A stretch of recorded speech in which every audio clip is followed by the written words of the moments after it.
Buenas tardes, bienvenidas y bienvenidos a la Universidad de Córdoba y a la final de Las que contarán la ciencia, el concurso de monólogos de divulgación para alumnas, que en los 2 años de vida que tiene, un total de 71 alumnas habéis demostrado vuestro potencial para la divulgación del conocimiento. Este año, cuando iniciamos todo el proceso para el nuevo concurso, decidimos abrir la convocatoria para que participaran todas las ciudades de Andalucía, solo se sumó Sevilla, a través de la Universidad de Sevilla, y después de sendas finales celebradas en las 2 ciudades, esta tarde vamos a elegir a las ganadoras definitivas que van a recibir un premio y además la oportunidad de subirse al escenario el próximo 8 de febrero en Las que cuentan la ciencia. He dicho vamos a elegir, en realidad eso no lo voy a hacer ni yo ni lo van a hacer ustedes, sino que le corresponde al jurado, que está formado por mujeres expertas en comunicación y divulgación de la ciencia, que están ahí sentadas. Si queréis podéis saludar a todas y le podéis aplaudir, ¿vale?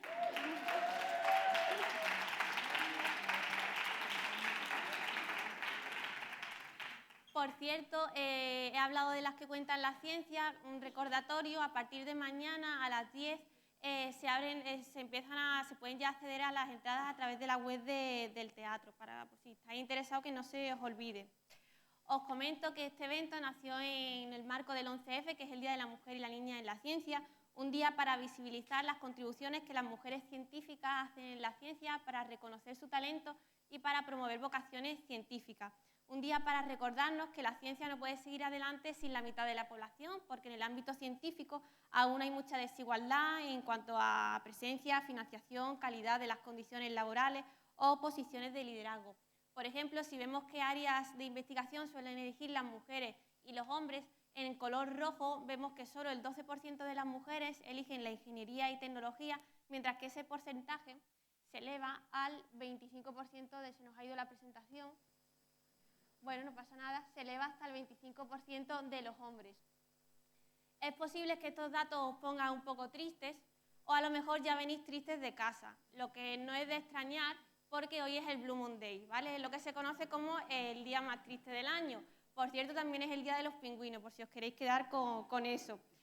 El Blue Monday se llegó a través de una ecuación matemática, siempre se repite el tercer lunes de enero, ¿vale? Se llegó a través de una ecuación matemática que incluye aspectos como el mal tiempo, las deudas después de las fiestas, el tiempo que había pasado desde Navidad, el tiempo que había pasado sin cumplir los propósitos de Año Nuevo. Esta ecuación tuvo el aval de un profesor de una universidad y desde que se llegó a ella, pues hace unos 20 años, todos los años las redes sociales se llenan con mensajes con estrategias para superar este día más triste. Los ingredientes de la receta no pueden ser más exitosos, tiene una fórmula matemática difícil de comprender, tiene un nombre potente, el aval de un profesor de una universidad y cierta verosimilitud porque coincide con ese día de la semana que muchas personas odiamos. Pero se trata de un bulo, no era más que la estrategia de publicidad de una agencia de viaje que quería que la gente superara esa depresión confirmada por la ciencia comprando billetes de viaje. Y así son los bulos, ideas en cierto modo atractivas y verosímiles que con el paraguas de las redes sociales y sin la necesaria verificación se difunden ampliamente. Y de bulos y de desinformación en ciencia vamos a hablar hoy aquí, porque ese es el tema que centra el concurso de Las que contarán la ciencia de este año. Pero dado que estamos hablando de ciencia en femenino, lo vamos a hacer destacando a mujeres del presente y del futuro que han hecho ciencia, mujeres como Jeanne Barret. Ella fue una botánica que tuvo que vestirse de hombre para poder subirse a un barco que iba a recorrer el mundo y ella como botánica iba a recolectar plantas. La llamaban la mujer de las hierbas, recolectó entre 3.000 y 6.000 tipos de plantas. Una de ellas era la que hoy conocemos como bugambilla. Sin duda, el conocimiento que hoy tenemos de las plantas no sería el mismo sin el papel de botánicos y botánicas como Jeanne Barret. Y sobre plantas nos ha hablado nuestra finalista de primaria, Lola Jiménez Zambrana, que le voy a pedir que se suba al escenario a recoger el diploma y hacernos el monólogo.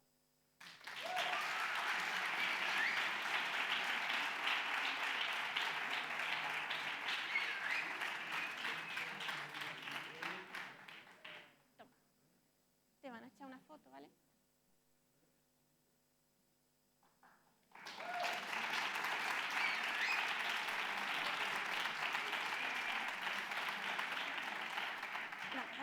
Al parecer existen más de 200.000 tipos de plantas, son un montón. Si solo tenemos en cuenta, si tenemos en cuenta las muy pocas que somos capaces de cuidar adecuadamente. Lola, en su monólogo, nos va a desterrar algunos mitos sobre las plantas que pueden que nos ayuden a comprenderlas y a cuidarlas mejor. Y les voy a contar una cosa que yo creo que Lola sabe, que ella ya es la ganadora definitiva de primaria porque no ha tenido competidora en Sevilla y aunque ella no tiene que concursar hoy, pues le queremos agradecer que haya querido estar aquí para compartir con todas nosotras su monólogo. Así que adelante, Lola.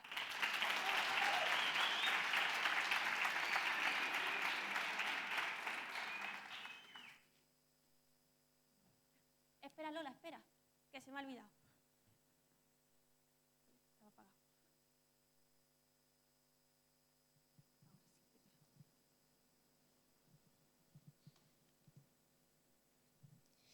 Verde que te quiero verde, verde viento, verde rama. Y es que cuando pensamos en el verde, lo primero que se nos viene a la mente son las plantas.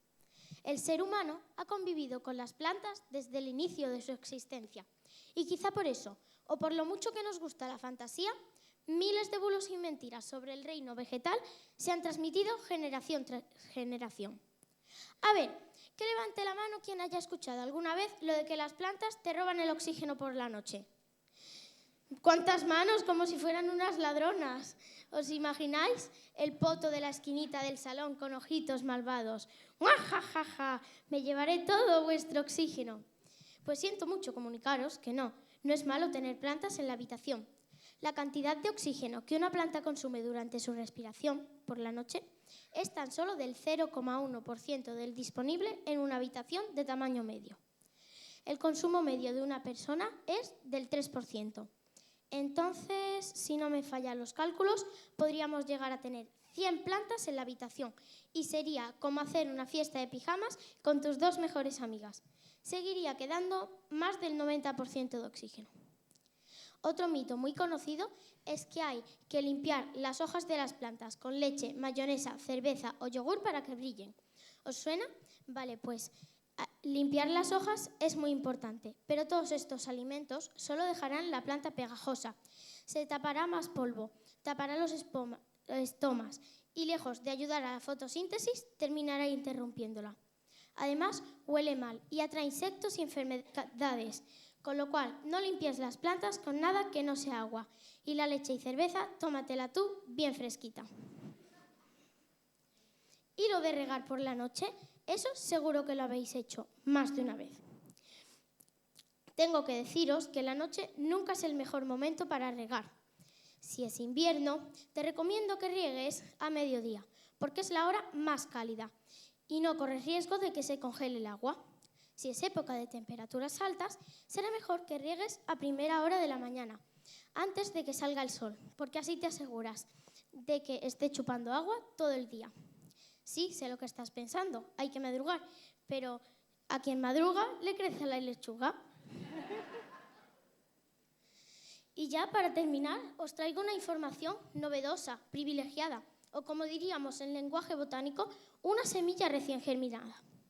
Recientemente, en 2023, un grupo de investigadoras de Tel Aviv ha demostrado que las plantas no solo se comunican ante olores, sustancias físicas o cambios físicos, sino que ante estímulos estresantes como la falta de agua o el corte de un tallo, emiten sonidos de entre 20 a 150 kHz. Lamentablemente, los humanos no podemos escuchar estas frecuencias, pero quién sabe, quizá nuestra especie evolucione para ser más sensible a lo que el reino vegetal tiene que contarnos. ¿No creéis? De esta manera podríamos vivir de una forma más amable y respetuosa con el resto de seres vivos y del planeta. ¿Y ahora qué? ¿Miraréis diferente a vuestras macetitas? Seguro que sí. Bueno, os dejo ya, que me voy a regar mis plantas. Adiós.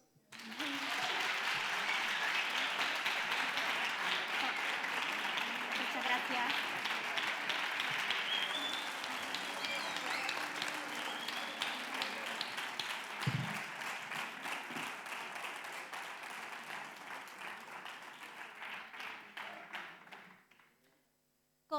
Como Jean Baret, la botánica de la que os hablé antes, muchas mujeres se han tenido que vestir de hombre para hacer cosas que hoy vemos comunes, pero que antes no podían hacer. Hay una película que se llama Gentle, que cuenta cómo una mujer se vistió de hombre para acceder a estudios superiores. Esta mujer no existió, era ficticia, pero sí fue el nombre que utilizó en 1921 la médica Bernardine Patricia Haley para hablar del síndrome Gentle, que se refiere a que es más probable que las mujeres no reciban un tratamiento adecuado cuando van al médico por un problema del corazón. Según Haley, si las mujeres no mostraban los mismos síntomas que los hombres, recibían una atención sanitaria peor. El dolor en el pecho y en el brazo izquierdo que tienen los hombres y que rápidamente identificamos como que a alguien le está dando un infarto, no es como se suele manifestar en las mujeres, que tienen un dolor con náuseas que van desde el estómago hasta las mandíbulas. Si no se conocen o se menosprecian los síntomas de las mujeres basándonos en los del hombre, no se podrá dar un buen diagnóstico. Diagnóstico es lo que se conoce como sesgo de género en salud, de los que nos va a hablar Alejandra Hernández Ramón, la finalista de bachillerato. Adelante.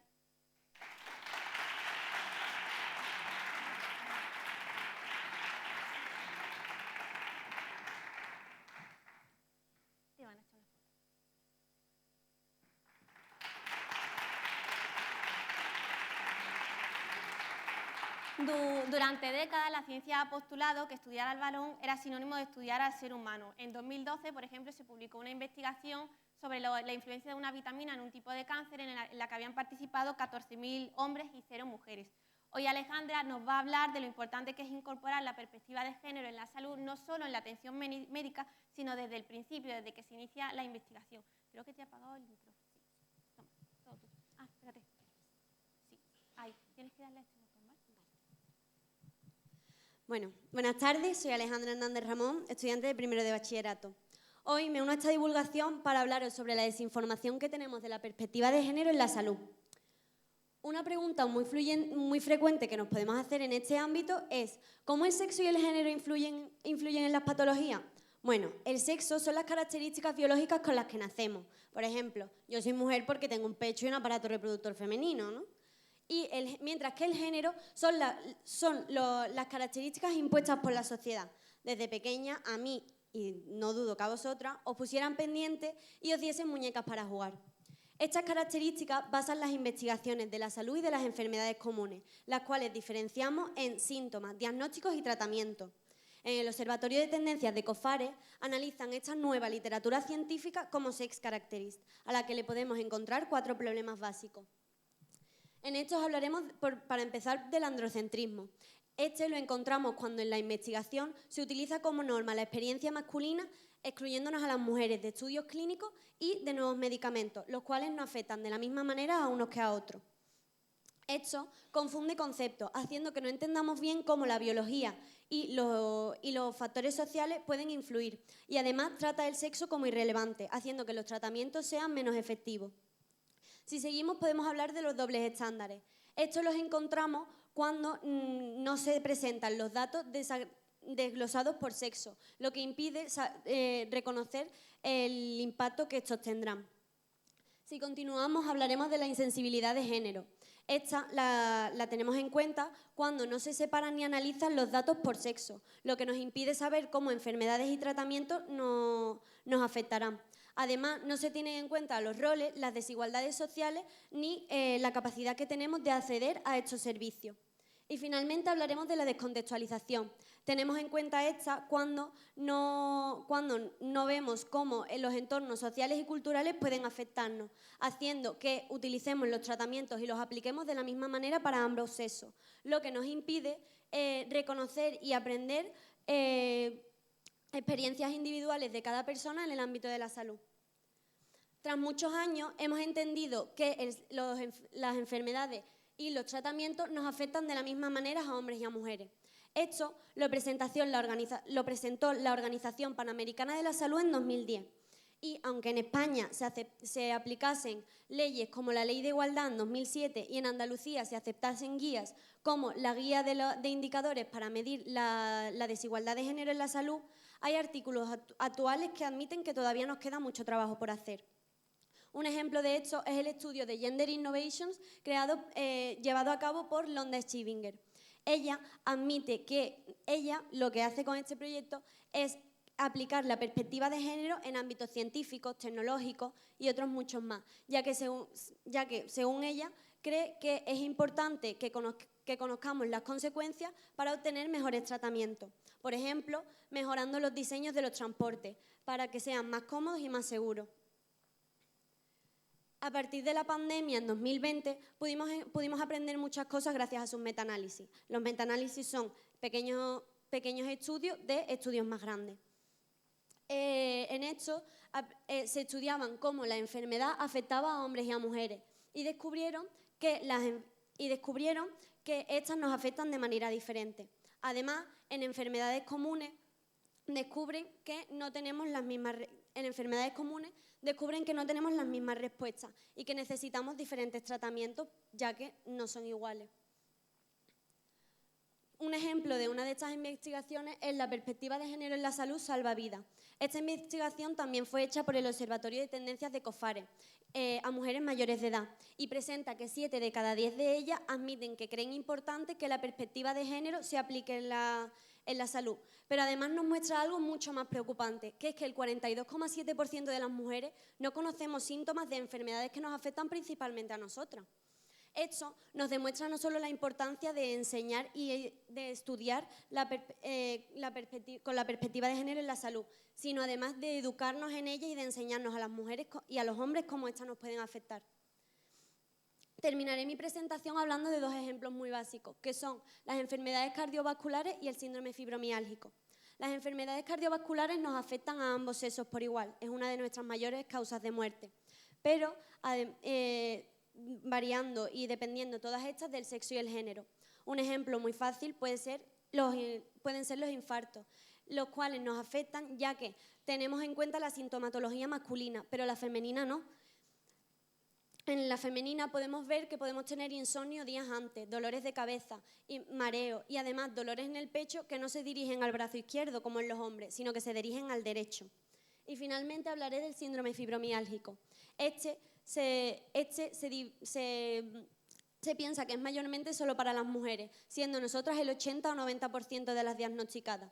En países occidentales se dice que es una enfermedad femenina, ya que pues, nos afecta más a nosotras, lo que provoca que en el caso de los hombres, si tienen algún tipo de dolor crónico, no vayan al médico, ya que, según ellos, no es una enfermedad que los hombres puedan tener o no es algo masculino. Lo que provoca todo lo contrario, que tengamos tratamientos más limitados y que no reconozcamos cómo esto puede afectarnos a todos en la sociedad. Así que hasta aquí ha llegado mi presentación. Muchas gracias. Muy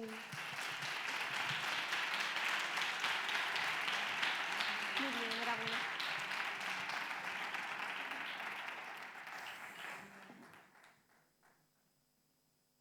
La desigualdad de la que nos ha hablado Alejandra también está presente si hablamos de las personas del colectivo LGTBIQ+, con discriminación en la atención o tasas más elevadas de problemas de salud mental. Esto ocurre también en la ciencia, donde estas personas pueden encontrar situaciones de acoso, de discriminación o de hostilidad.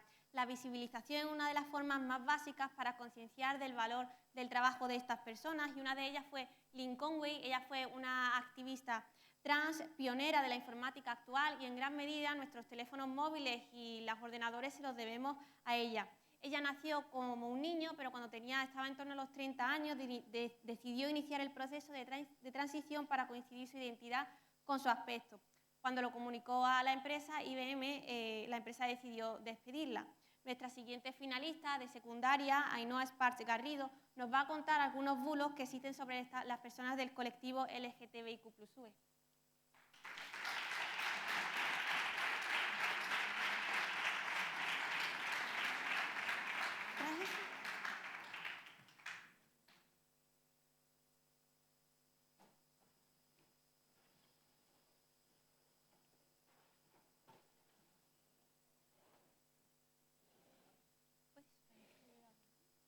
Ahí está, perfecto.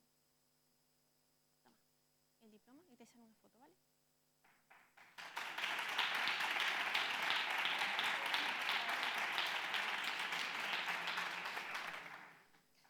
Muchos de los bulos que hablan de la homosexualidad es para hablar que estas personas están enfermas. De hecho, para la Organización Mundial de la Salud, la homosexualidad y la transexualidad fueron hasta hace muy poco trastornos mentales. Hoy Ainhoa se ha traído su máquina de la verdad, ahí la tenemos, para desmentir precisamente este bulo. Toma, el micrófono. Súbelo ahí, y el pasador aquí, ¿vale? Buenas tardes, soy Ainhoa y hoy os vengo a hablar de las personas enfermas. Como todos y todas sabéis, o al menos la gran mayoría, desde hace siglos se cree que las personas homosexuales están enfermas.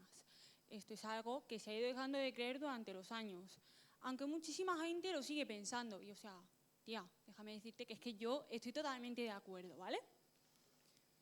Para empezar, las personas homosexuales cometen más abusos sexuales. Estas personas, generalmente los hombres, cometen más abusos sexuales y usan la excusa de ser gays para librarse a las consecuencias que conllevan su acto. Porque es que, tía, o sea, los homosexuales tienen un montón de privilegios, ¿vale? Pues veamos lo que nos dice la máquina de la verdad sobre esto. Eso es mentira. Un estudio afirma que los gays sienten la misma o menos atracción sexual hacia los menores que los heteros, por lo que la pedofilia y la homosexualidad no tienen ninguna relación entre sí. Otro de esos estudios dice que de 352 niños ingresados en un hospital por abusos sexuales en un año, es en menos del 1% de los casos la persona involucrada una persona LGBTIQ+. Y bueno, si queréis más información, el profesor Gregor Jerek hace un repaso de todos estos estudios y de muchísimos otros más.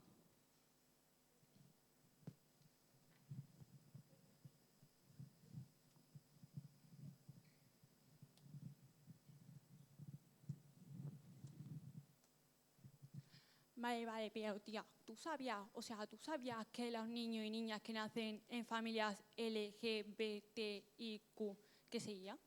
Así sí, el plus ese, nacen con problemas mentales? Los niños, ¿es que nadie va a pensar en los niños? Ese es solo uno de los miles de argumentos en contra de las personas homosexuales, donde se dice que quienes nacen o son criados en estas familias tienen problemas mentales. Y es que, tía, déjame decirte que es que tienen toda razón. Es que hay que estar loco para tener que casarse entre ellos, la verdad. Y como dijo una política a la que yo admiro súper, hiper, mega muchísimo, si mi hijo sale gay, prefiero no tener nietos, la verdad. Es que pobres niños. Pues veamos lo que nos dice la máquina de la verdad sobre esto. Eso es mentira.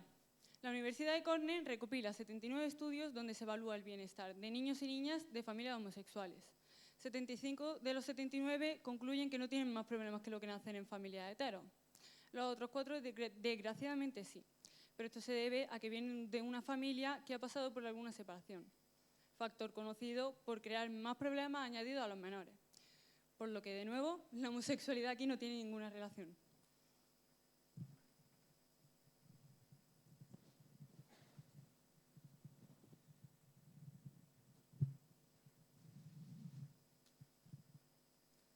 Vale, pero tía, o sea, que es que ¿no te enteras que la homosexualidad es una enfermedad que no se cura? Seguramente habréis escuchado esa frase un montón de veces, ¿verdad? Pues bueno, es que aún queda alguna persona que se ha quedado en la época en la que se descubrió el fuego y lo sigue pensando. Y yo, o sea, yo estoy de acuerdo, ¿vale? Antiguamente, la homosexualidad estaba incluida en los manuales de psiquiatría como un trastorno mental más. Y tía, como los otros trastornos mentales, necesitaba medicación y tratamiento. Tía, eran tratamientos súper mega hiper duros, pero o sea, realmente necesarios, la verdad. Pues veamos lo que nos dice la máquina de la verdad sobre esto. Eso es mentira. Déjame decirte que estas ideas no tienen ningún fundamento. Hace décadas que la ciencia declaró que la homosexualidad no se cura y rechazó que se sometan a gays o lesbianas a terapia para convertirse en heteros. No solo porque no funciona, sino porque puede llevar a la depresión y al suicidio. En 1973, la APA celebró una votación para decidir si se eliminaba la homosexualidad como trastorno. Ganó la votación, por lo que dejó de ser un trastorno mental, pero pasó a ser un desvío de la conducta sexual. Y bueno, aunque poco a poco los homosexuales conseguimos muchos más derechos y aprobación, desgraciadamente la homofobia sigue existiendo. Y bueno, ya os dejo de rayar la cabeza con estas cosas y me voy despidiendo. Muchísimas gracias por su atención. Y bueno, quería dar como conclusión que todas las personas somos normales independientemente de su orientación sexual. Yo soy normal, vosotros y vosotras sois normales y bueno, Muchísimas gracias por prestarme vuestra atención durante un ratito.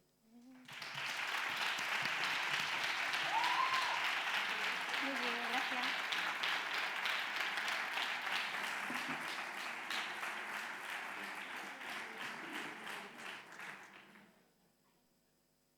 ¿Puede bien?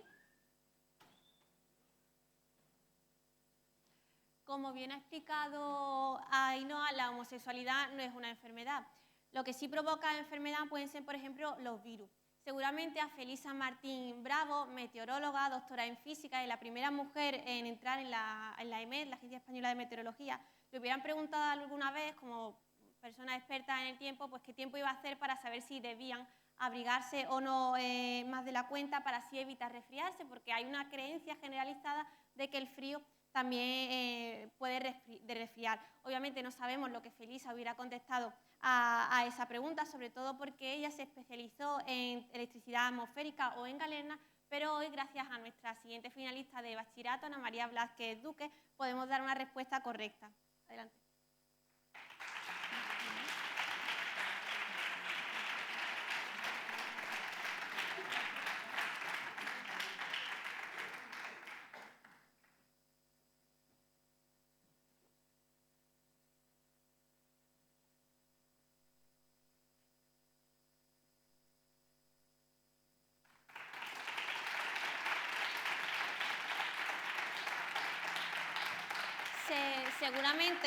Seguramente si estamos estornudando más de la cuenta ya hemos pensado que hemos cogido frío y nos estamos resfriando.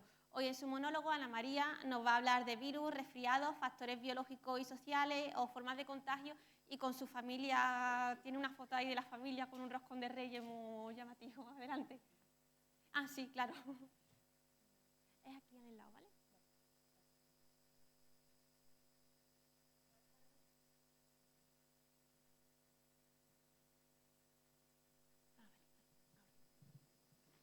Buenas tardes, mi nombre es Ana María Blázquez Duque y vengo del Centro Lope de Vega. En el día de hoy vengo a hablar de un tema muy polémico, sobre todo entre las abuelas, la relación entre el frío y el resfriado.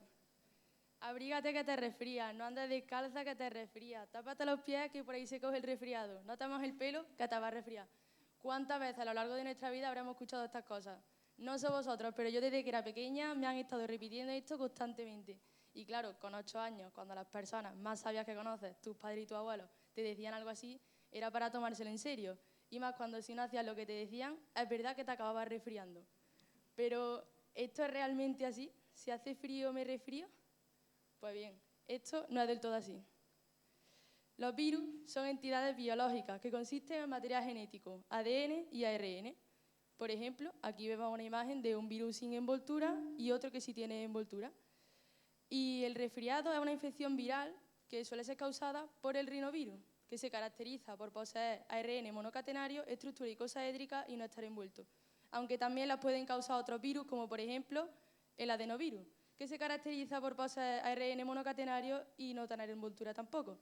En la que los tejidos infectados se hinchan y se inflaman, provocando síntomas como tos, dolor de garganta, congestión nasal o secreción nasal. Además, los virus se propagan de manera exógena, es decir, en el ambiente, por ejemplo, por gotitas cuando alguien enfermo estornuda, tose o habla. Y aquí en estos conceptos encontramos la clave para desmentir este bulo científico, esta creencia generalizada que nos llega persiguiendo desde tantos años. Porque, ¿qué papel tiene el frío en todo esto? Pues bien, las bajas temperaturas debilitan nuestro sistema inmunológico y afectan negativamente a las mucosas de nuestras membranas de las vías respiratorias. Por ejemplo, afecta muy negativamente en una proteína que se conoce como inmunoglobulina A, y esta se encuentra en las membranas de nuestras vías respiratorias. Y lo que hace es que no pueda desarrollar de manera correcta su función en nuestro sistema. Además, los virus tienen una cubierta lipídica que rodea la cápside vírica que he mostrado anteriormente y que con el frío esta cubierta se hace aún más resistente. Entonces, esos serían los factores biológicos en relación con el frío que favorecen las probabilidades de contraer resfriado. Pero además hay unos factores sociales, y es que al hacer frío pasamos más tiempo con más personas en espacios cerrados, por ejemplo en estas fechas que hemos pasado en las comidas de Navidad con nuestros familiares. Y si no hay una ventilación adecuada, esto hace que las partículas virales permanezcan más tiempo en el aire, por lo tanto aumenta la probabilidad de contagiarse. Por lo tanto, para concluir me gustaría decir que el frío es una condición climatológica, no es un virus, por lo tanto no puede generar una infección viral en ningún organismo, ¿vale, abuela? Es simplemente una condición climatológica, no tenemos culpa del tiempo, o eso creo. Y aquí me gustaría, bueno, lo he titulado La ciencia no habla porque con el objetivo de reforzar esta información, pues me gustaría mencionar las publicaciones de algunos doctores muy conocidos que han contribuido a desmentir este bulo científico, como por ejemplo la doctora Lucía Galán Beltrán, el doctor Alejandro dos Ríos, el doctor Duis Dávila o la doctora Denis Baquera. Para concluir, me gustaría decir que es muy importante desmentir los bulos científicos y que estos eventos también se les debería de dar mucho más protagonismo porque se debería contribuir a tener una sociedad informada y con pensamiento crítico para protegerse de este tipo de cosas, ya que muchos ponen en riesgo la salud de otras personas. Pero bueno, como veo que mis abuelos me están mirando, yo no sé vosotros, pero por si acaso yo me voy a abrigar. Y eso ha sido todo. Muchas gracias por vuestra atención. Gracias.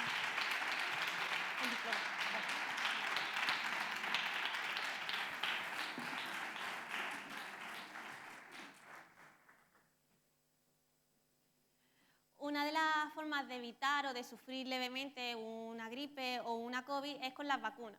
Las vacunas nos han salvado en multitud de ocasiones, una de ellas muy importante fue con la viruela, en la que tuvo un papel muy importante Mary Wortley Montagu.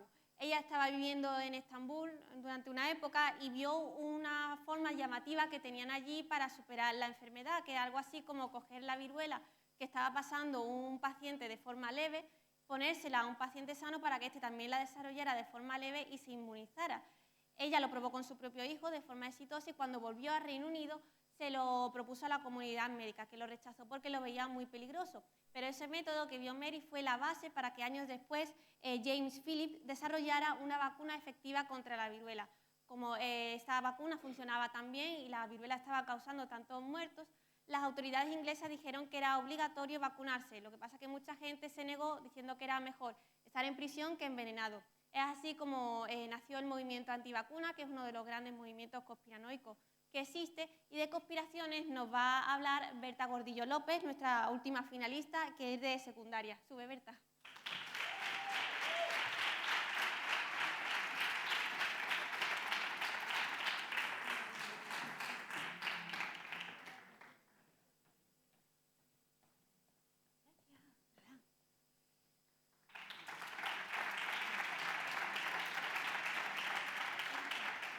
El de las vacunas no es la única gran conspiración que existe. Berta nos va a hablar de 5 en concreto, pero además nos va a ofrecer al final unos consejos muy útiles por si alguna vez tenemos que tener alguna conversación con alguien que apoye estas ideas. Toma, micrófono y el pasador aquí al ladito, ¿vale? Vale. Dale para aquí.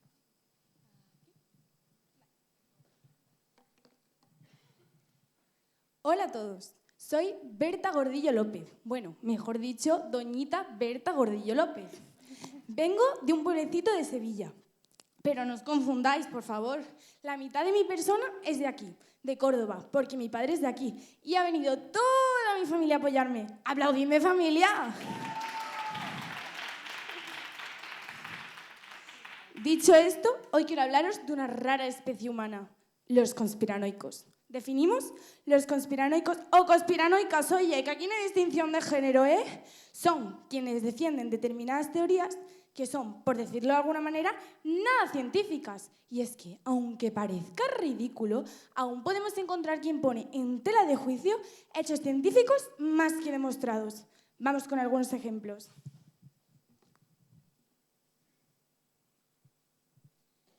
El hombre nunca llegó a la luna.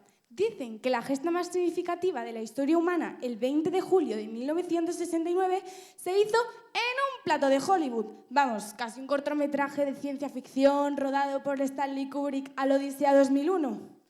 ¡Conspiración! El hombre no ha viajado a la luna solo una vez, sino en reiteradas ocasiones. Y las más de 8.000 fotografías publicadas por la NASA de las misiones Apolo deberían suponer un alegato más que fiable de la llegada del hombre a la luna. 2. La teoría de la Tierra plana. Si la teoría de que el hombre nunca llegó a la luna suena estrambótica, más aún suena aquella que dice que la Tierra es plana. Si lo fuera, al menos sería más fácil explicar la gravedad. Todo cae porque sí, fin del experimento. Conspiración. Las primeras pruebas basadas en su esferidad fueron aportadas por Aristóteles en el siglo IV a.C., al observar de esta la sombra de los eclipses. Y además, los satélites, el ojo que todo lo ven, la fotografían desde el espacio. Y ¡sorpresa! Es esférica. Otro argumento que refuta la teoría del terraplanismo es la curvatura de la Tierra, la cual puede observarse directamente desde la línea del horizonte.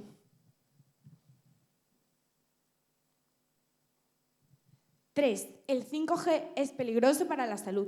Mucha gente está en contra de esta nueva tecnología, alegando que es peligrosa para la salud. Y ahí están, compartiendo memes del 5G usando el 5G.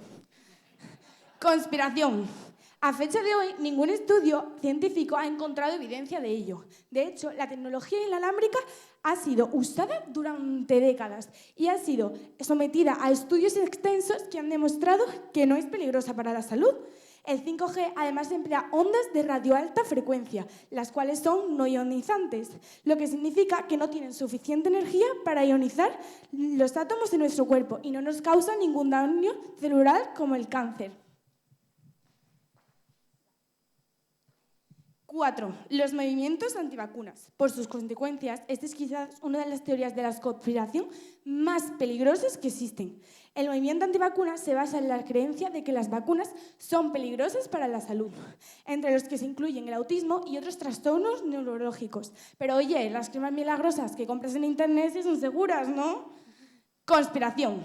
La experiencia ha demostrado las vacunas como instrumentos altamente efectivos para prevenir enfermedades graves, como el sarampión, la polio y la varicela, las cuales, tras causar millones de muertes en el pasado, se consideran totalmente erradicadas en la actualidad.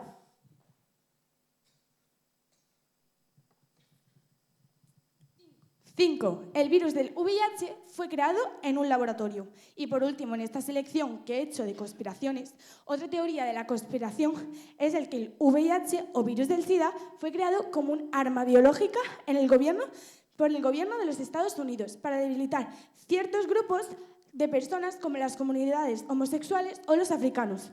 Esta teoría del VIH tiene más agujeros que un queso suizo. Conspiración. Diversos estudios científicos respaldan que se trata de un virus originado en primates africanos. De hecho, la evidencia genética muestra que es muy similar a un virus que afecta a los chimpancés, por lo que este virus o esta enfermedad infecciosa podría ser de animales a humanos. En fin, chicos, ¿qué deciros? Todo el mundo tiene un amigo o amiga conspiranoica. Seguid queriéndole, a pesar de todo. No le dejéis de hablar, no tienen la culpa de documentarse en lugares que no son adecuados y hacerlo en páginas de pseudocencia o redes sociales, donde todo vale, ¿no? Os dejo algunos consejos para tratarles. 1. Siempre hablar con respeto. 2. Hacerlo por privado. 3. Hacer preguntas para ver si su argumento se sigue manteniendo o si acaso lo cambia. 4. Evitar la frustración. Y 5. Si las cosas se ponen feas, hay que parar. Y un último consejo, por muy evidente que sea esa persona, llámese conspiranoica o no, debe hacérselo mirar porque no tiene razón. Siempre que sean las ideas las que se enfrenten y no las personas. Paciencia, o sea, paz y ciencia. ¡Muchas gracias!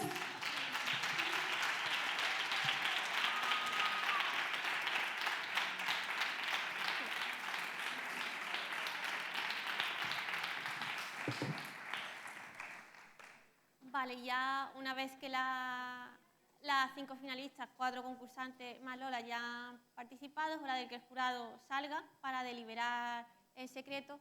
Si queréis aplaudirle, hombre, que tienen ahora un papel.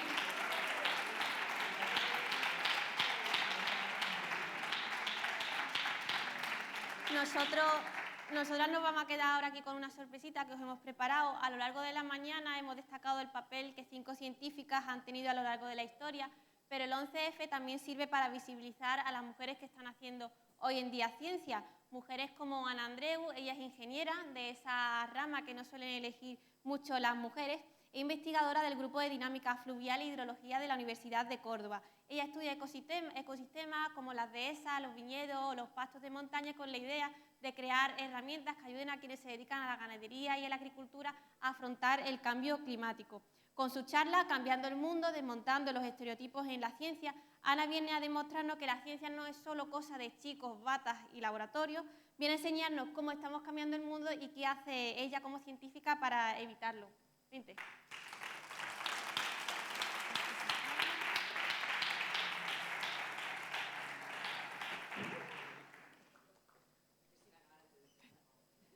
Te enciendo el micrófono.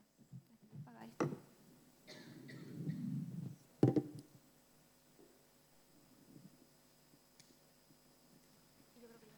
Vale, se pasa con... Vale. Hola, yo soy Ana y soy científica. E incluso después de 15 años dedicándome a esto, aún me cuesta decirlo, porque parece que me voy a encontrar con alguien que me vaya a decir, pues si esto no es verdad, aún me sorprende. Como bien ha dicho María, el título de mi charla es Cambiando el mundo, en grande. Me dijo que tenía que ser una charla de motivación. Cambiando el mundo inspira, es como muy americano, en plan de si puedes, quieres. Yo en verdad se lo he puesto porque sí, porque estamos cambiando el mundo, pero no siempre a mejor. ¿Quién no ha oído hablar del cambio climático? ¿Verdad? Trump, efectivamente, Trump. La temperatura de la Tierra está aumentando y su salud y la de sus seres vivos empeorando. Y sí, cambios climáticos siempre ha habido, pero de del que está pasando ahora, nosotros somos los responsables. Que no tanto vosotras, porque como dice este joven muchacho en el New York Times, el cambio climático no debería ser vuestro problema. Pero eso no significa, y ahí estamos de suerte nosotras, que no podáis ser parte de su solución. Nunca jamás ha habido una generación tan preparada como vosotras y tan consciente de la importancia que tiene proteger el medio ambiente. Mirad si no a Greta, que con 15 años se plantó delante del Parlamento Europeo a echarles la bronca. Porque lo primero que nos tiene que pasar para cambiar las cosas es saber qué están pasando. ¿Ves? Voy a beber agua. Me traigo una botella de agua, que es una sustancia muy especial e indispensable para la vida, por si acaso se me saca la boca. En su discurso, Greta decía, abro comillas, nos preguntáis o me preguntáis cómo vamos a resolver el cambio climático si no tenemos la solución.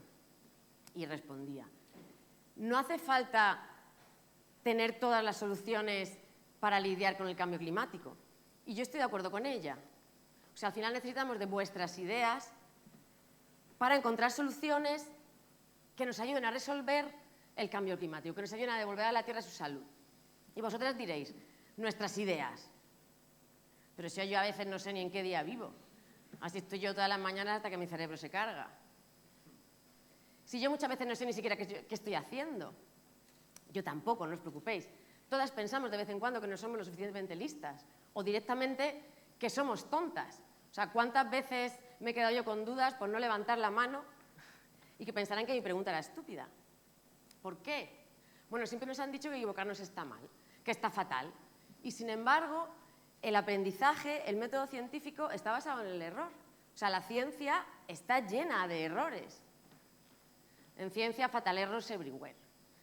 O sea que vale, o sea, ya pienso que no soy tonta continuamente. Pero de esto a pensar que yo puedo ser científica hay un trecho. ¿Cómo voy a ser yo o cómo voy a hacer ciencia con esta pinta? No doy el perfil. Porque ¿qué es lo que pensamos cuando vemos esta palabra, normalmente? Bueno, igual vosotras no. Efectivamente. Normalmente se nos aparece despeinado, se nos aparece Albert Einstein o un señor mayor con el pelo así alborotado y con una bata de laboratorio. Y ahí entra la segunda parte de mi título. Yo vengo a contaros que la ciencia no es solo cosa de chicos, ni todos son señores mayores blancos, ¿vale? Ni todos son batas y laboratorios. Vengo a romper estereotipos, porque es la única manera de verdad de cambiar el mundo. Desde que somos pequeñas nos llegan mensajes en forma de verdades universales. Nos inflan a estereotipos. No sabemos conducir, no sabemos leer mapas, no sabemos programar. Y si eres un chico, lo siento, pero los hombres de verdad no lloran. Y al final acabamos pensando que nuestro cerebro tiene un color, o rosa o azul. Pues otra vez no. O sea, si estamos vivos, nuestro cerebro es rosita, porque tiene un montón de capilares llenos de sangre que lo irrigan y lo oxigenan. Si estamos muertas, son un poquito blancos o grises, porque ya no hay sangre. Y si somos zombies, nos da igual, porque en verdad solo queremos comer cerebros.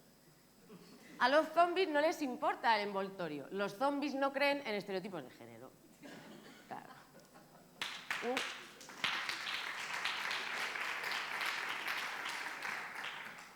Así me dais tiempo para beber.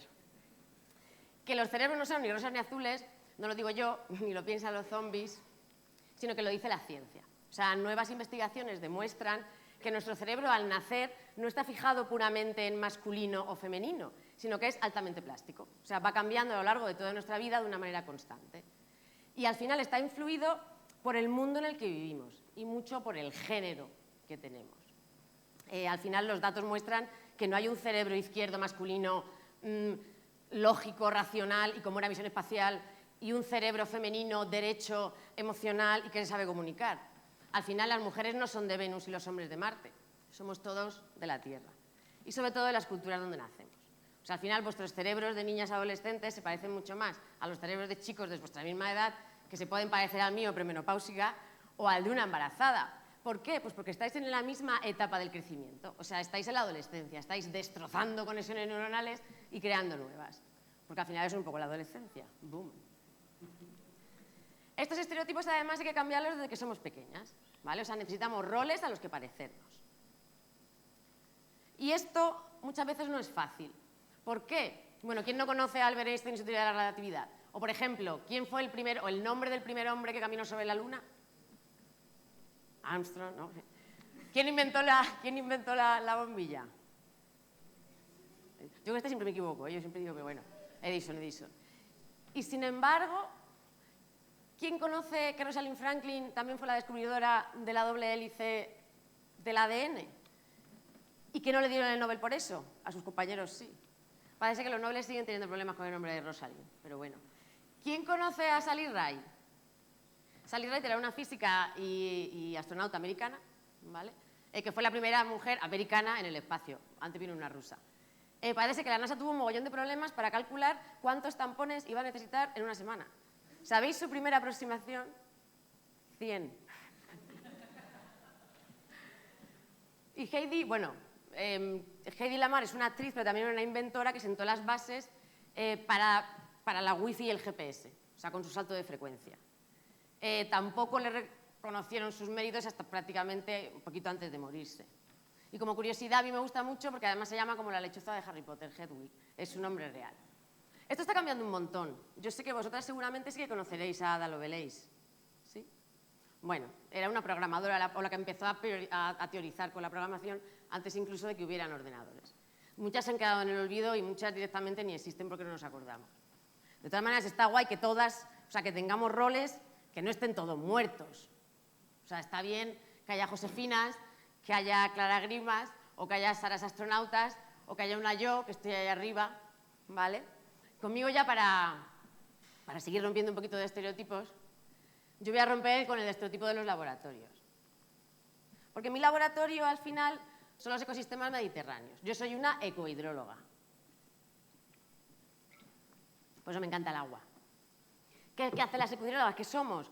Bueno, pues nos han dedicado una película, bueno, un libro primero, un libro y todo, el de Dune. También ha hecho una película, ya han sacado la segunda, que está de Zendaya. En Dune, en el planeta desértico Dune, el agua es tan escasa que incluso las lágrimas, el sudor y la saliva son preciosas, ¿vale? Aquí en el sur tenemos parte de esa cultura del agua en la escasez. No, o sea, no tanto como allí, pero bueno, también sabemos cuándo hay que regar las plantas. Me pierdo, siempre hay un momento de la charla en que me pierdo. Y ahí entramos nosotras, ¿vale? Las ecohidrólogas, estudiando las interacciones entre el agua y los ecosistemas. Es verdad que lo mío no son desiertos, ¿vale? Lo mío son las montañas andaluzas, sus ríos o sus encinas. O sea, lo mío es hacer cemento, conectar cables, conectar aparatos, subirme a torres. Lo mío no son las batas, ¿vale? Sino las botas.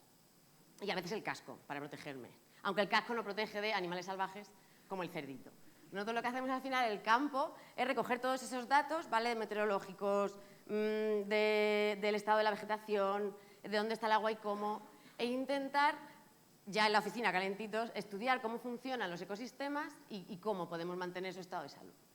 Esos datos podemos sacarlos de campo, ¿vale? O también podemos sacarlos de sensores portados a bordo de satélites. O sea, igual que utilizamos la temperatura o igual que utilizamos un termómetro cuando tenemos fiebre, podemos usar la temperatura de la tierra para ver su estado de salud. Cuando una planta no tiene agua, se estresa, no puede respirar, como yo. ¿Vale? Y aumenta su temperatura. Y eso podemos verlo desde el espacio. También podemos verlo desde cámaras, como esta que tengo yo aquí, que es una cámara térmica. ¿Vale? Desde cerca. Uy, perdón. Qué susto, perdón. Desde cerca la parte más fría, siempre la nariz, ¿vale? Y lo que voy a hacer yo ahora es haceros una foto y no vamos a tener ningún problema con los permisos, porque al final solo vais a salir manchas rojas. Entonces, pero está pensando. Bueno, sigo y ahora os la hago, ¿vale? Al final, todos estos datos de satélite y tal pueden no servir para mucho, ¿vale? Tenemos que procesarlos y analizarlo con técnicas y modelos muy complejos para llegar desde los datos hasta antes de la conspiración, como dice vuestra amiga, o sea, hasta antes de pensar que la Tierra es plana, porque la Tierra no es plana. Lo que queremos sacar, ¿vale?, es información, por ejemplo, sobre cuánto se ha quemado en el incendio de Sierra Bermeja o cuánto ha aumentado después de una inundación un embalse. Lo que nosotros queremos hacer es desarrollar herramientas que nos ayuden a mantener la salud de nuestro ecosistema. En verdad no todo va a ser, o sea, no estamos continuamente recogiendo datos y procesándolos y pensando. O sea, también damos clases, vamos a congresos, hablamos de un montón de gente, que yo no sé por qué sigo diciendo que sí, porque luego lo paso fatal. Nos vamos de fiesta, visitamos nuevos países, incluso nos dan medallas, esta es mi jefa. Y en definitiva lo que intentamos es cambiar el mundo, ¿vale? O por lo menos no jorobarlo más. De todas maneras, sin vosotras eso no es posible. Necesitamos de vuestros cerebros para usarlos, no para comérnoslos. Y ahora vais a decir todas ciencia, ¿no? Ciencia. ¿Qué han dicho por ahí? Venga, ya, ciencia.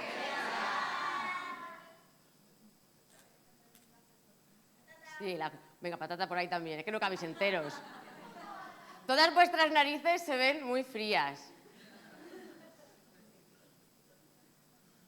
Bueno, hace frío. Perfecto, habéis salido mejores manchas rojas que he visto nunca.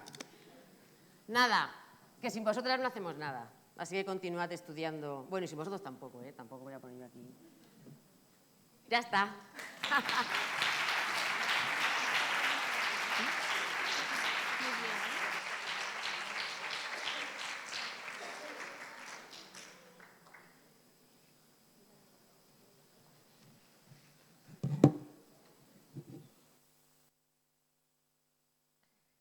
Vale, veo ya que el jurado ha entrado, pero antes de seguir... Ya está. Ya no se va a caer más veces. Espero. Vale. Hoy, en el mismo día en el que allá por 1768 nació la matemática Amélie Lefrançois-Lalande, contamos con otra matemática, con Clara Grima. Ella es profesora del Departamento de Matemática Aplicada 1 de la Universidad de Sevilla y nos va a hablar sobre cómo empezó ella en esto de contar la ciencia y la importancia de que todas, en eventos como este, en clase, con amistades o familiares, contemos la ciencia. Como ella dice, solo la cultura científica podrá salvar el mundo y para ello no hace falta que todos seamos científicas, pero sí que basemos en datos nuestra información. ¿Clara?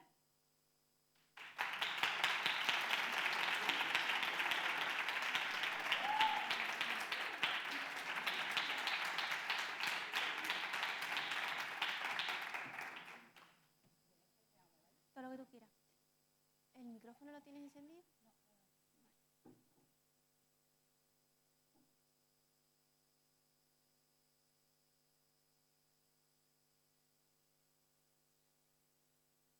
¿Ahora? ¿Se me escucha? Uy, coño, perdón. Perdón. ¿Se me escucha? Yo soy muy espontánea. Muy campechana, como aquel. Bueno, como ya ha salido el jurado, voy a enrollarme poco y además porque tengo muchas ganas de llorar, porque me he emocionado mucho con vuestra charla. Es verdad. y como estoy perimenopáusica o menopáusica o topáusica, pues lloro con todo. Y bueno, agradecer como siempre a Córdoba que cuente conmigo para estas cosas y daros la enhorabuena y que siga habiendo muchas cosas como esta. Yo voy a hablar un poco de, como ya ha dicho María, que por cierto me está encantando cómo está llevando el evento, de por qué hay que contar las cosas, por qué tienes que contarlo, reina, ¿no? Y no solo en eventos como estos, sino como ya ha dicho ella, sino en las clases del instituto, en los grupos de WhatsApp, de Telegram, de Discord, de donde quiera como vais, porque necesitamos mucho pensamiento crítico, sobre todo hoy que toma Trump posesión como presidente de los Estados Unidos de América. ¿Por qué hay que contar la ciencia? Por muchas razones. Por ejemplo, yo cuando estaba en primaria, como, ¿dónde está no la veo, la de primera, aquí. Muy bien. La de verde que te quiere ver. Cuando yo tenía tu edad, evidentemente no quería ser matemática. Ni de coña. ¿Por qué no quería ser matemática? Porque no sabía que se podía ser matemática. Es que yo no conocía a nadie que fuera matemática. En mi barrio nadie había ido a la universidad. O sea, en mi familia no había nadie que hubiera ido nunca a la universidad. La primera generación universitaria de mi familia somos mi hermano y yo. ¿Y cómo voy a querer ser matemática si yo no sabía que se podía ser matemática? Podía querer ser tendera, podía querer ser médica, o maestra, o limpiar casas como hacía mi madre, o mecánica como mi padre. Bueno, tampoco quería ser mecánica, porque cuando yo iba al taller de mi padre, eran todos tíos. Y yo decía, bueno, pues esto será cosa de tío. Ya ves tú que mi padre no arregla los coches, lo arregla con las manos, no tiene nada que ver. No usa otra parte del cuerpo. Pero yo decía, bueno, aquí solo hay tíos, ¿no? El caso que yo no quería ser, lo que cuando yo tenía vuestra edad, yo decía, yo quiero ser Lola Flores. Y me decía la gente, ay, qué graciosa ella, que quiere ser cantante. Y digo, no, perdona, Lola Flores. No vayamos a confundirnos. Yo quería ser esa cosa, que era Lola Flores, ¿no? El torbellino de colores. Porque no tenía referentes. Y es muy importante tener los referentes. Y muchas veces cuando yo doy charlas sobre este tema, hay algunos señores que van a tu charla a explicar lo que tú estás contando. Y entonces dicen, no, hay que dejar que las chicas sean lo que ellas quieren ser. ¿No? Digo, pero tienen que saber que pueden serlo. Yo siempre cuento un ejemplo que es un poquito desafortunado, pero que creo que es bastante evidente. Yo soy la tercera de 6 hermanos, tengo una familia maravillosa. El segundo es mi hermano Salvador, que cuando era pequeña pues tenía pistolas de juguete, ¿no? Entonces no usaban pistolas de juguete, bueno, ahora también, ¿no? Las hay de estas que tiran dardos de goma y tal, ¿no? Mi hermano es muy tranquilo, un tío muy tranquilo, mecánico. Y lo hace con las manos. Si no, seríamos ricos y súper famosos. El caso es que mi hermano tenía sus pistolas, sus cosas de jugar de niño, y yo no tocaba nunca las pistolas de mi hermano Salvador, es que no las tocaba, o sea, es que no cogía nunca las pistolas de mi hermano. ¿Por qué iba a querer yo jugar con las pistolas de mi hermano si yo era una chica? Hasta que en la tele salió una serie, Los Ángeles de Charlie. Y entonces, aquel año yo por Reyes, ¿qué le pedí yo a los Reyes? Una pistola. ¿Por qué? Porque las chicas con pistola eran chicas guays que podían salvar al mundo, porque las chicas, por lo que sea, siempre queremos estar salvando al mundo, de alguna u otra manera. Y ese era lo que yo, hombre, que es muy desafortunado porque querer salvar al mundo con una pistola es chunguillo, ¿vale? Pero es un ejemplo, digo, para que veas cuán importante es que en la televisión y en todos los medios haya referentes. Aunque ella era Kelly, creo que se llamaba, yo era más de Jill, porque, perdona, pelazo, que tenía la Jill, que ¿alguien se acuerda de la serie? ¿Hay alguien de mi edad? Eso, vale. Y luego también, yo también quería ser Julia Otero para tener ese flequillo. Que es otro referente por el que yo también, bueno, y por aquí alguna más sé que es periodista gracias a Julia Otero. O sea, que es la importancia que este flequillo, que nos quedaba toda fatal, sobre todo si tiene el pelo como yo, que tengo el pelo de la Barbie, pero también hizo que muchas quisiéramos ser periodistas. De hecho, yo cuando era pequeña lo que quería ser era escritora, porque decía, mira, cantante no voy a ser porque yo no sé cantar.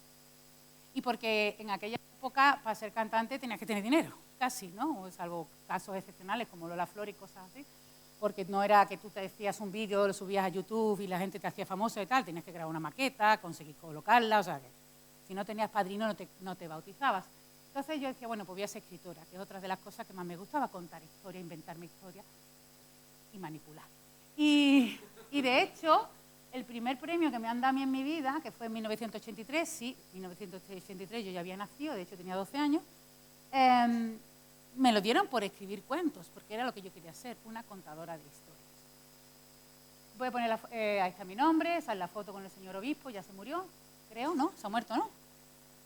esa foto tiene una historia muy bonita, no la voy a contar mucho, pero bueno, un poquito sí. Esa soy yo que no se ve ahí. Mi madre tiene una pena porque mis padres no tenían un duro, o sea, no tenían un duro. Normal, ¿no? Una familia normal, clase media, tirando para abajo. Y mi madre me fue a Hipercor, me compró ese chaquetón blanco que no se ve en la foto. Y la pobre tenía una pena. Digo, mamá, que me han dado un premio que salió en el ABC. Y dice, pero no se te ve el chaquetón. Que había hecho la mujer un esfuerzo de verdad económico para comprarme ese chaquetón blanco en Hipercor, me acuerdo perfectamente, por culpa de esta mujer que estaba delante, que es la Lacia.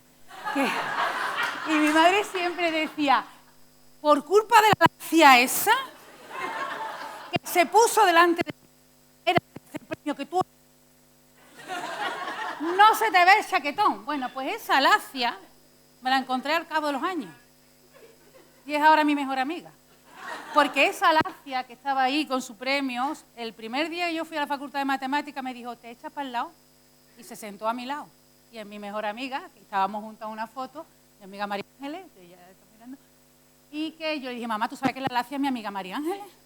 Y dice, hija, pobrecita, no le digas eso a tu hija, amiga María Ángeles, que es muy buena contigo. Digo, mamá, lo de la Lacia es cosa tuya. Lo descubrimos. Bueno, el caso es que estudié matemáticas. ¿Por qué renuncié a todo? Pues porque era pobre. Bueno, porque era pobre, no porque era pobre, yo nunca he sido pobre, pero siempre he tenido de todo, sobre todo mucho amor, que eso no es dinero que lo compre, pero cuando yo quería estudiar en la universidad, que ya tenía que ir a la universidad, yo ya, lo último, decía, yo quiero ser filósofa, porque en tercero de BUC, que es primero de bachillerato, descubrí la filosofía gracias a mi profesor Antonio Hurtado, que es el mejor profesor que he tenido en mi vida, lo siento, Alberto, pero tú eres el segundo. Pero yo quería ser filósofa porque además él nos manipulaba, nos hacía cosas y digo, esto a mí lo que me mola, ¿no? Esa capacidad de manipular a todo Dios. Y él me dijo, chiquilla, pero tú tienes dinero para estudiar filosofía. Y yo le dije, ¿qué vale más caro que otra? Dice, estudias matemática. Y digo, ¿qué es más barata la matrícula? Y me dice, no, pero vas a trabajar antes y así ayuda a tus padres económicamente y tal. Y bueno, y también me estaba diciendo que estudiara mi asignatura favorita, porque es verdad que me encantaban las matemáticas, pero a mí las matemáticas no eran casi una asignatura, era como un juego, ¿no? No me parecía serio dedicarse a las matemáticas, eran demasiado divertidas. Me decía, pero si te encantan las matemáticas, digo, y bailar, pero tampoco quiero ser bailarina. Y me dijo, estudia matemáticas, total, que estudié matemáticas, ¿vale? Y es un consejo que yo también doy, o sea, si te gustan las matemáticas, pues también estudia matemáticas por dinero, que ¿por qué no? ¿No? O sea, una cosa que muchas veces las niñas no se nos enseñan a ser buenas, ¿cómo se dice? A salvar el mundo, a cuidar de los demás y a ganar dinero, porque ganar dinero también es importante, ¿no? Tener independencia económica es muy importante, porque entre otras cosas nos da la libertad. El caso que, bueno, estudié matemáticas, trabajé enseguida y abandoné, yo también soy muy novelera, mi carrera como contadora de historias, así, bueno, lo dejo todo, ¿no? Voy a dejar la música, sin empezar. Y voy a dejar las matemáticas, o sea, mi carrera de escritora la dejo porque me tengo que dedicar a las matemáticas, que se gana más dinero. Es verdad que es el mejor consejo que me han dado en mi vida, porque aparte de verdad que se gana dinero con matemáticas, que se trabaja enseguida, es la carrera más bonita. O sea, nadie se le puede ocurrir una carrera más bonita que matemáticas. O sea, la belleza suprema de no entender nada y de pronto entenderlo, y es... O sea, es un placer orgásmico, o sea, es una cosa... A mí, alumnos, cuando me dicen, Clara, esto no lo entiendo, digo, qué suerte. Y me dicen ellos, ¿suerte de qué? Digo, porque cuando lo entienda, te va a dar un gustazo. O sea, a mí me da pena entenderlo ya, ¿no? Para perderme.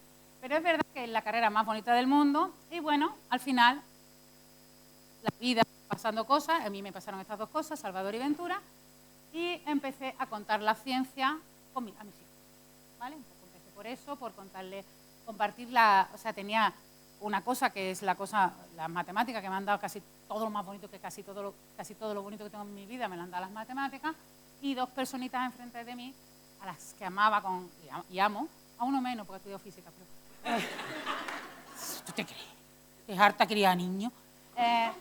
Pero lo que quería compartirlos con ellos, y bueno, y empecé a contar la ciencia, ¿vale? Empecé de mi blog, de Mati su Mate Aventuras, con la ayuda de Raquel García de Molín. A mí me parece una historia muy chula. Yo empecé a contar la matemática por mis hijos, Raquel por su padre, ¿no? Porque su padre empezaba a tener problemas de, ¿cómo se dice?, de demencia y tal, y como le gustaba mucho la matemática y a ella las odiaba, Dice, bueno, voy a empezar a estudiar matemáticas contigo para contárselas a mi padre. Y empezamos a contar la ciencia, ¿vale? Entonces fue así como yo descubrí que, bueno, que esas cosas que yo hacía tan chulas en la universidad, en mi investigación, se podían compartir. Y la verdad que, bueno, como siempre se dice, más vale caer en gracia que ser gracioso, nosotros caímos en gracia, la verdad, y tuvimos mucha suerte, llegamos en el momento oportuno, al lugar oportuno, nos empezaron a caer premios por todos lados, y que nosotros decíamos, la gente no va a coger coraje, ¿no? Y es verdad que la gente no cogió coraje, porque la gente es muy envidiosa, pero me da igual.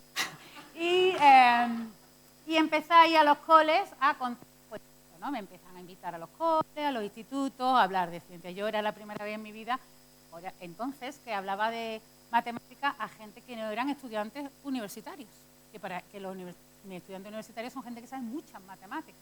Por mucho que nos quejemos del nivel que traen, son gente que han pasado un bachillerato científico-tecnológico, o sea, con la media, saben muchísimas matemáticas. Entonces, pues nada, empecé eso, a hablar de matemáticas con los niños, con las niñas, y empecé a darme cuenta de una cosa que me molestaba de forma suprema, y cosa que yo había negado, porque me decían, es que a las niñas no les gustan las matemáticas. Yo decía, eso es una tontería, porque yo soy una niña, ¿sabes? Yo soy mayor, pero... y me gustan las matemáticas, hasta que me enfrenté a la realidad y me di cuenta de que, bueno, que las niñas se creían que no les gustaba la matemática. Desde muy chiquitita. Ya hay estudios de 2017 de Science, donde ya tienen estudios muy serios y muy formales con datos, con muchos datos que demuestran que las niñas a partir de los 5 o los 6 años empiezan a pensar que no son buenas para las matemáticas. ¿Vale? 5 o 6 años. Ojo, no saben matemáticas. Es como decir, yo soy muy mala para el cricket. ¿Tú sabes jugar cricket? ¿Algunos de ustedes saben si es bueno para el cricket? ¿Hay algún jugador de cricket en la sala? Es como si yo soy muy mala para el cricket. Pues tú qué sé, si yo no me sé ni las reglas del cricket. A lo mejor estamos perdiendo España aquí a una fenómena del cricket. Tampoco lo creo, pero bueno. Y me di cuenta que pasaba eso, y sobre todo cuando iba a secundaria me daba cuenta y decía, ¿tú quién quiere estudiar matemáticas? Y ninguna niña me levantaba la mano. Y yo, ¿pero por qué no estudias matemáticas? Es que yo quiero ser enfermera, que yo quiero ser maestra. Me parece muy bien, es que yo quiero estudiar. Todo era, las que decidían una carrera de ciencia, eran siempre carreras de la parte de STEM, de la S. No sé si conocen las siglas STEM, está la S de ciencia, que se refiere a la ciencia biológica, la T de tecnología, la E de ingeniería en inglés y la M de matemáticas. Bueno, pues casi todas las chicas siempre decían la S, y dices, que yo quiero curar a la gente, que yo quiero enseñar a la gente, y está muy bien. A eso me dedico yo. O sea, yo soy profesora. Esa es mi profesión, pero también se puede ayudar a salvar al mundo, como nos contaba Ana, pues voy a utilizar una frase de esta señora, de esta gran dama de la ciencia, que es Katalin Karikó, que no sé si la conocen, yo creo que ya ha salido en alguna foto, no sé si de Berta, alguien ya ha sacado Katalin Karikó en algún momento, o tú. ¿Alguien le ha sacado? Katalin Karikó, que ganó el premio Nobel en 2020, ¿cuál es? ¿2025? 2023, 2024. 2020, sí, claro, porque es fácil. Es que este año ninguna mujer se ha llevado un Nobel. El de 2024, era fácil esa. Katalin Karikó es la que tuvo la idea de utilizar el ARN mensajero para diseñar medicamentos, y gracias, que lo hizo en los años 90 del siglo XX, y a la que nadie le echaba cuenta, en principio también hay que decirlo, y que gracias a ella, en 2020, durante la pandemia de la COVID, se desarrollaron las vacunas con ARN mensajero muy rápido, no es que las desarrollaron 2 días, es que ella ya traía esa tecnología desde los 90. Y ella en una entrevista, ella ganó el premio Nobel en 2023 de Medicina y ganó el Princesa de Asturias de Investigación Científica y Técnica en 2021, y le hicieron una entrevista y ella dijo una cosa que yo le parafraseo constantemente. Ella dice, cuando hablando de las niñas y la ciencia, decía, bueno, las niñas siempre, o en general muchas niñas eligen profesiones dedicadas al cuidado, que van pues no solo a la ciencia, sino magisterio y cosas así. Dice, yo siempre digo lo mismo, dice, yo le he salvado eso es Katalin Karikó, yo no le he salvado la vida a nadie. Yo he salvado la vida de millones de personas. Y eso es verdad. No solo por la vacuna y que no nos hayamos muerto, sino que porque nos ha salvado la vida, porque vivir no es respirar, vivir es abrazarse, es ir al cine, es ir a tomarse unas tapitas y a la cata. Ah, no, que este año no había cata, ¿no? ¿Hubo o no? Qué poca vergüenza.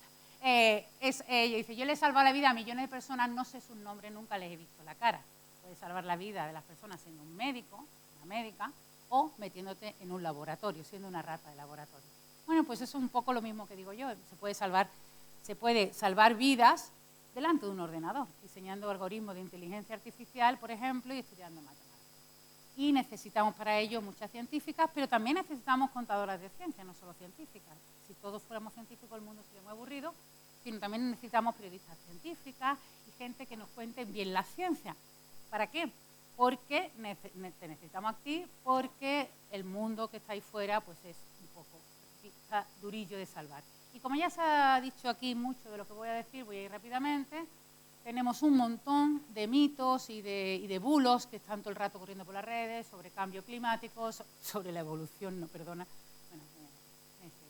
sobre las vacunas, sobre la tierra plana, sobre la migración, que hay datos, colores, que queráis datos, no opiniones sobre lo que aporta la migración a todos los países, lo que aporta las migraciones, las estelas, y que el feminismo ya no es necesario porque la igualdad ya se alcanzó. Esto sobre todo está tomando cada vez, como sabéis, cada vez más eco en las redes sociales y tal.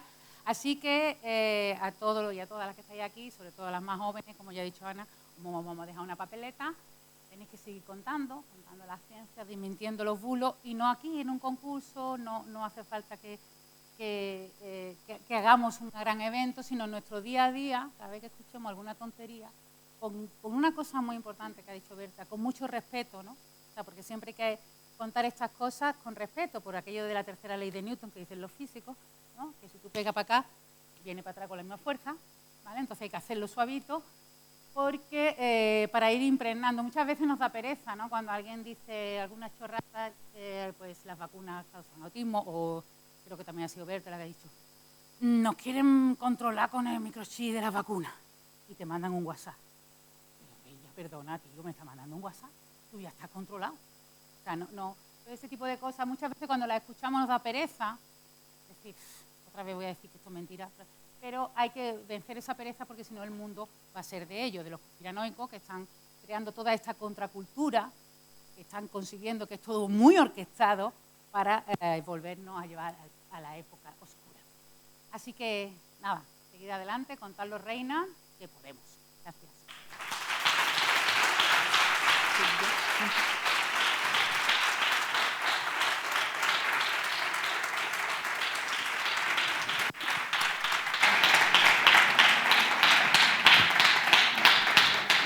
Muchas gracias, Clara. Y ya para cerrar el acto, le voy a pedir que se suba a Sara Pinci, vicerrectora de Igualdad, Inclusión y Compromiso Social, que nos va a decir unas palabras.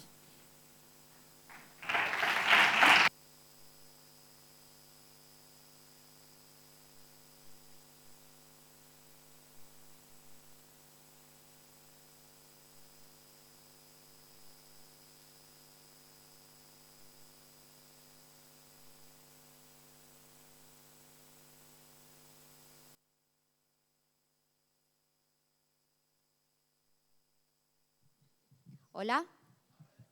Hola, buenas tardes a todo el mundo. A mí me tocan las palabras institucionales.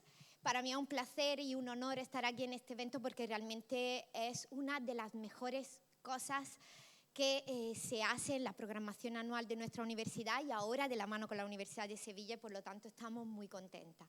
Entonces, decir que hay un dicho español, he ido aprendiendo también los dichos, yo soy italiana y he ido aprendiendo que dice de bien nacida es ser agradecida, y por lo tanto voy a agradecer, primero dejarme agradecer la Unidad de Cultura Científica de la Universidad de Córdoba y sobre todo a Elena que ha tenido también la idea de esto en la que contarán la ciencia, que me gustaría que le dierais un aplauso porque siempre es la dueña de las dueñas y realmente la que ha tenido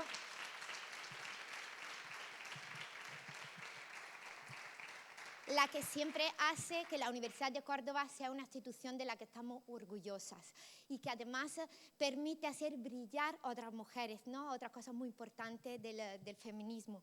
Muchísimas gracias, María, por tu presentación estupenda. Agradecer a José Quero, de verdad, muchísimas gracias por la Unidad de Cultura Científica, y también agradecer la Unidad de Cultura Científica de la Universidad de Sevilla, a Alberto Márquez, a María del Carmen, y también por tu trabajo en el jurado. también, Elena, también agradecerte porque has estado también en el jurado. No solo he ideado esto en el jurado y ha sido muy complicado. Agradecer también a Naima y María Dolores. Un aplauso para nuestros 4 del jurado. Porque lo han tenido muy, muy difícil, de verdad, ¿eh? Agradecer también a la presencia de la Unidad de Cultura Científica, agradecer a Silvia, la directora de Igualdad de la Universidad de Córdoba, agradecer a Rosa y a Maite que han venido hoy aquí desde Sevilla, muchísimas gracias. Es importante también ese trabajo que hacemos de forma transversal con la ciencia, tiene que ir de manos con la igualdad y ese es un trabajo que siempre la Unidad de Cultura Científica nos ha enseñado y que nosotras nos sumamos siempre, en la medida que lo podamos. Y que nos deje la Junta de Andalucía, ¿no? Pues entonces, quiero agradecer también a Clara Grima y a Andreu por vuestra fantástica charla, súper inspiradora. También yo me sumo, me habéis hecho pensar también en mi carrera científica. He compartido casi escenario con vosotras, junto con María Dolores, y ha sido una experiencia magnífica. Clara, fan desde siempre, de verdad, ¿eh? Desde siempre. Pues entonces también me gustaría, como no, agradecer a todas esas 5 chicas que han dado esa charla maravillosa hoy. Pero no solo agradecerla a ella, que quiero nombrarla una por una, sino agradecer a su profesorado, a las profesoras, a los profesores que la han apoyado, han estado animándola y despertando sus vocaciones. Eso es muy importante. Vosotros y vosotros sois su referente en el fondo. Y también a las familias, ¿no?, que la han acompañado, siempre alentándole a que pueden ser algo mejor. Era bonito. Yo, como decía Clara Grima, yo también, cuando era chiquitita, con 8 años, quería ser peluquera, yo también, y acababa de ser vicerrectora, imagínate. Eso fue gracias, eso siempre lo cuento, fue gracias a mi tía. Mi tía fue la primera que se fue a estudiar la universidad y además se fue a estudiar la universidad después de pelear con el novio que no quería que se fuera a la ciudad. Entonces empezó a tirarle todos los regalos por la ventana y de ahí fue mi heroína, ¿no? Y entonces decidí ser como mi tía. Entonces también y empecé a ser ingeniera. Pues entonces agradecer a Lola Jiménez y es la única que puedo felicitar porque la otra estarán esperando a ver cuál es el resultado. Lola, enhorabuena y está emocionada para estar en La Dueña este año. Un aplauso increíble. Verde, que te quiero verde, no veo la hora de verte allí encima del escenario del Góngora. Ese es súper bonito, ¿eh? Realmente es importante. A las chicas normalmente nos han enseñado que tenemos que estar calladitas, que no tenemos que subir al escenario, no tenemos que ocupar sitio. Y el subidón que te da subirte a un escenario, ¿verdad, Clara? Casi como resolver algo de matemática, ¿verdad? Casi. Pues muchísimas, enhorabuena, Lola. Enhorabuena, yo he apuntado tan mal todo esto a Berta Gordillo, enhorabuena, me ha gustado mucho su hora conspiranoica, a Ainhoa Sparch también, muchísimas gracias sobre tu máquina de la verdad y enhorabuena también al instituto que te han apoyado para hacer esa máquina de la verdad, me ha encantado, también a Ana María Blázquez. Qué frío, yo también me he abrigado, la verdad. Y además me he acordado cuando nos decían de esperar 3 horas en la playa antes de bañarte. Y ahora que tengo 40 años que eso no funciona, no, mi niño tiene que esperar 3 horas como hemos sufrido nosotras, vamos a ver. Y después también Alejandra Hernández sobre el enfoque de género. Muy importante el enfoque de género y recordar que en Horizon Europa, el plan de investigación que hay en Europa, donde se financia toda prácticamente la investigación. José, perdóname si digo algo malo porque él es responsable también de la Oficina de Proyectos Internacionales. En Horizon Europa, tener investigación con enfoque de género es requisito por defecto, o sea, no se financian proyectos si no tienen enfoque de género. Y esto ha venido desde hace mucho tiempo. Así que como está Rosa, me acuerdo, eso empezó desde un momento donde hace 30 años muchas mujeres de todo el mundo se reunieron en Pekín. Se reunieron en Pekín y empezaron a decir de todos los países que ya estaba, que la ciencia, que la sociedad no tomara en cuenta a las mujeres. Y hubo un grupo de trabajo que era Mujeres Ciencia y presionó para que la ERA, los espacios europeos de investigación, hiciera que se investigara, que quien investigaran fuesen mujeres, pero no solo, que investigaran sobre temas que afectaran a las mujeres. Por ejemplo, con mi amiga, con María Dolores, mi compañera de escenario, nosotras, por ejemplo, hicimos un debate hablando de la gafa de realidad virtual. ¿Sabéis que las mujeres tienen 3 veces más de probabilidad de sufrir de virtual sickness? Que es una enfermedad que viene, que empiezan a marearse, a sentirse muy mal cuando hacen juegos en realidad virtual. Por eso a los hombres les gustan más los juegos en realidad virtual. ¿Y sabéis por qué? Porque la medida de la distancia entre el ojo y la pupila están medidas en función de los hombres. Y desde que han hecho las máscaras de la realidad virtual, que se pueden calibrar en función de las mujeres, pues mira, que nos gusta también a las mujeres. Una sorpresa, que si se nos pregunta, a las mujeres también nos gustan las cosas, ¿que sí? Pues entonces, no quedo mucho más. Deciros, Berta Gordillo, a Ana Esparza, a todo el mundo, daros la enhorabuena, porque ahora estaré con ganas de saber quién ha ganado el certamen, ¿a que sí? Pues muchísimas gracias a todas.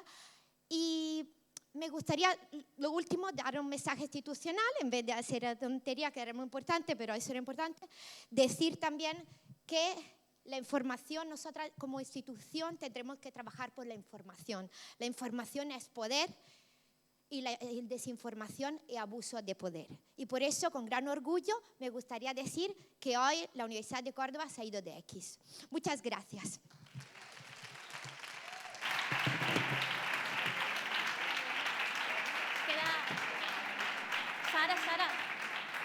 Sara, quédate aquí. Vamos allá a entregar los premios. Le voy a pedir a José Luis que suba y a Alberto también. ¿Y dónde has puesto el micrófono? No lo sé. ¿Este era? Bueno, aquí hay otro. Sí. Ah, vale. Nada. Antes de entregar los premios, el jurado que ha salido antes a debatir quiere compartir unas breves palabras con ustedes. Ay, ¿qué he hecho? La tarde del micro. Me toca hacer de portavoz. Tengo que decir que he tenido voz, pero no he tenido voto. El jurado y la decisión ha sido de Mari Carmen Escarme, de María Dolores Reel y de Naima Farnay. Y solamente me ha tocado hacer de portavoz y trasladaros. Y suena tópico y parece que es que se dice porque es que es muy difícil, es que realmente es muy complicado. Y ha sido muy difícil tomar la decisión porque sí, porque todas habéis estado estupendas, porque todas habéis abordado temas que tienen un gran interés social y que necesitamos que la gente escuche. Y de verdad que me tocaba decíroslo y decíroslo personalmente por ellas tres. Y bueno, pues porque hemos hablado con la jefa de las doñas, como dice. Por cierto, las doñas no es posible por Elena Lázaro nada más, por supuesto. Las doñas es un equipo de trabajo tremendo, que habéis estado viendo la cara de María por aquí, pero que allí está Irene, que Silvia no está, pero está, que está Álvaro Peche, que otro tiempo ha estado David, y que está Pablo Hinojosa, que somos un equipo, que es como se trabaja en ciencia, en comunicación de la ciencia. Y bueno, que todo este rollo es que le hemos preguntado ahí a las jefas de las doñas, entonces...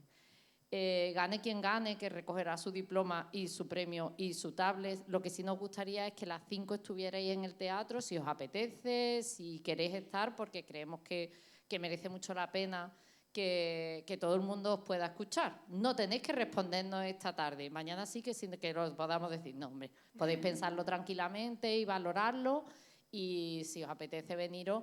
Aquí hay doñas que han venido otros años, otras que son fijas todos los años como Clara y demás, y es que nos lo pasamos muy bien, de verdad, que es muy divertido. Así que invitadas, estáis las 5, diga lo que diga ahora María y suba quien suba al escenario.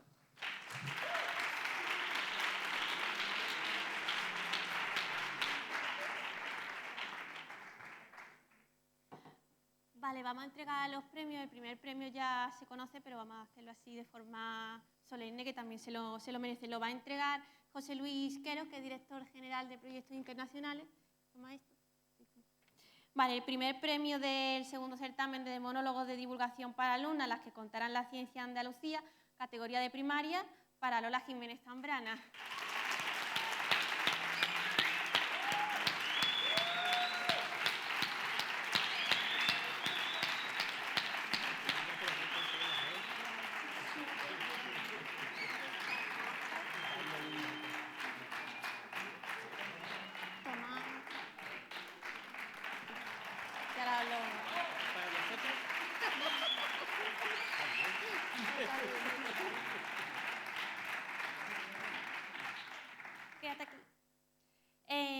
la categoría de secundaria va a entregar el premio a Alberto Márquez, director del Secretariado de Divulgación Científica y Cultural de la Universidad de Sevilla.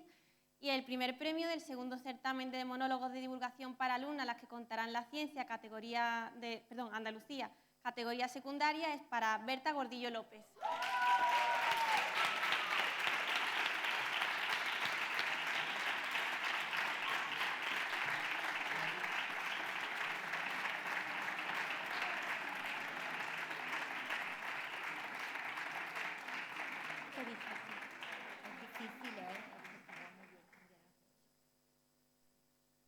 Y en la categoría de bachillerato, que entrega el premio Sara Pinci, vicerrectora de Igualdad, Inclusión y Compromiso Social, primer premio del segundo certamen de monólogo de divulgación para alumnas, las que contarán la ciencia de Andalucía, categoría de bachillerato, es para Ana María Blázquez Duque.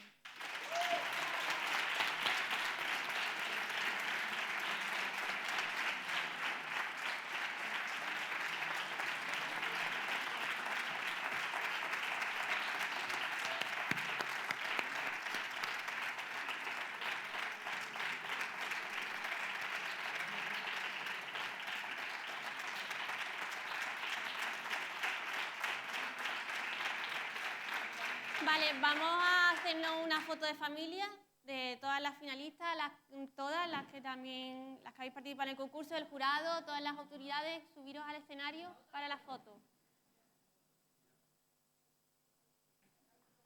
No, tú.